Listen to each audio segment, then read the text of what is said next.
नमस्कार दोस्तों, आज के हमारे इस वीडियो में हम आपके लिए अधिक मास की संकष्टी चतुर्थी की पौराणिक कथा लेकर आए हैं। प्राचीन काल में सतयुग में चंद्रसेन नाम के एक राजा थे। राजा चंद्रसेन धर्मपरायण और सदाचारी थे। वो अपनी पत्नी, पुत्रों तथा बंधु बांधुओं के साथ आनंद पूर्वक अपने महल में निवास करते थे। सौभाग्य से उनकी रानी बहुत गुणवती तथा पतिव्रता स्त्री थी।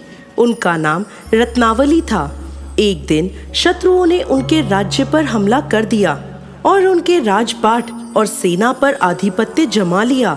राज्य छिन जाने के बाद राजा चंद्रसेन के भाई बंधुओं ने भी उनका साथ छोड़ दिया।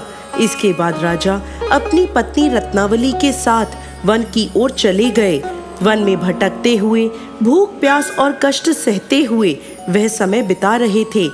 एक दिन वन में भटकते हुए रानी रत्नावली के पैर में कांटा चुभ गया। रानी के पैर में चुभे कांटे को देखकर राजा को अपार कष्ट हुआ। वन में भटकते हुए राजा की नजर महर्षि मार्कंडे पर पड़ी। वह दोनों उनके पास गए और उन्हें प्रणाम किया। वन में विराजमान तपस्वी एवं जितेंद्रिय मुनि मार्कंडे से हाथ जोड़कर राजा चंद्रसेन बोले, हे पूज्यवर, मैंने पूर्व जन्म में ऐसा कौन सा पाप कर्म किया है जिससे मेरी राजलक्ष्मी शत्रुओं द्वारा छीन ली गई। यह सुनकर मार्कंडे मुनि बोले, हे राजन, मैं आपको आपके पूर्व जन्म के बारे में बता रहा हूँ। आप उस जन्म में भी एक राजा थे। एक बार आप शिकार करने गहन वन की ओर चले गए।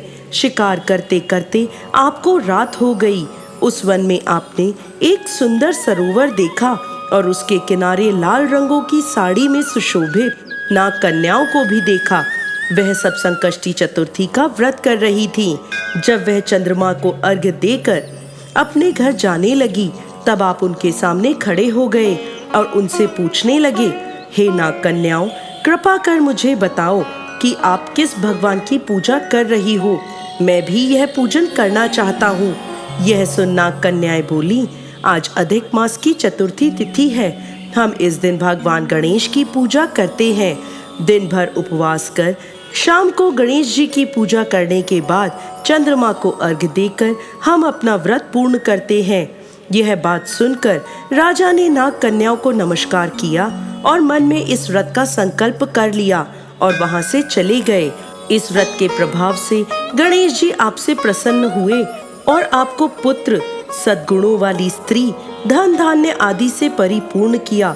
परंतु कुछ समय बाद गर्भ में आकर आप गणेश जी का यह व्रत करना भूल गए। इसके कुछ समय बाद आप मृत्यु को प्राप्त हुए। अपने पूर्व जन्म में आपने जो गणेश जी का पूजन किया था, उसके प्रभाव से इस जन्म में आप राजा बने और धन के गर्भ में आकर जब आपने व्रत करना छोड़ दिया, उस पाप के फल स्वरूप आपकी यह गति हुई है। यह बात सुनकर राजा बोले, हे मार्कंडे ऋषि, अब मैं ऐसा क्या करूं जिससे मुझे इस संकट से मुक्ति मिले। यह सुन ऋषि मार्कंडे बोले, महाराज, आप पूरे विधि विधान से गणेश जी की पूजा अर्चना करिए और संकट नाशक अधिक मास की संकष्टी चतुर्थी का व्रत कीजिए, जिससे गणेश जी प्रसन्न होंगे और आपको पुनः राज्य वैभव प्राप्त होगा। मार्कंडे ऋषि की बात सुनकर राजा ने उन्हें प्रणाम किया और अपनी कुटिया में चले गए। इसके बाद राजा ने अपनी रानी के साथ भक्ति पूर्वक विधिवत संकष्टी चतुर्थी का व्रत किया। व्रत करने से उनके शत्रुओं का नाश हुआ और उन्होंने अपना खोया हुआ राज्य पुनः प्राप्त किया। हे गणेश जी महाराज, इस कथा को कहते, सुनते और होकारा भरते सब पर कृपा करिए। जय गणेश जी महाराज।